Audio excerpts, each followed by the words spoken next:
तर नमस्कार मित्रांनो, तुमच्या आपल्या ब्लॉगमध्ये स्वागत आहे. तर आज आमच्या घरी येणार होते पाहुणे मंडळी, म्हणून येण्या सकाळी लवकर उठलो आणि जे अंथरुण होते त्यांच्या गड्या करून मी ठेवून दिल्या.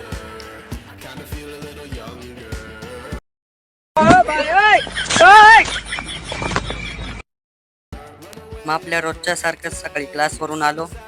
पाहुणे मंडळी येणार होते म्हणून मग सोफा सुद्धा परत क्लीन केला, दोन्ही सोफे क्लीन केले.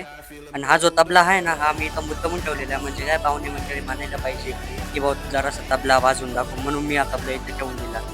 शाबाश बेटा, बहुत बढ़िया. मी ऑलमोस्ट सगळं झालेलं होतं, किचन रूम रूम हॉल सगळं. नेमकी पहिला रागाने बघत होती काय झालं काय माहिती.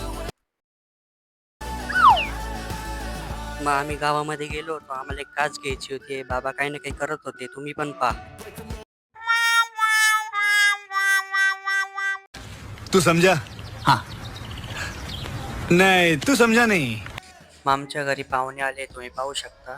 2 मामा, आजी आणि वहिनी. तर आजचा ब्लॉग इथंच संपतो. जर हा तुम्हाला ब्लॉग आवडला असेल तर आपल्या आयडीला फॉलो करा, लाईक करा. असेच आपले ब्लॉग येत जाईल आणि आपल्या ब्लॉगला फॉलो करायला विसरू नका. तोपर्यंत बाय बाय.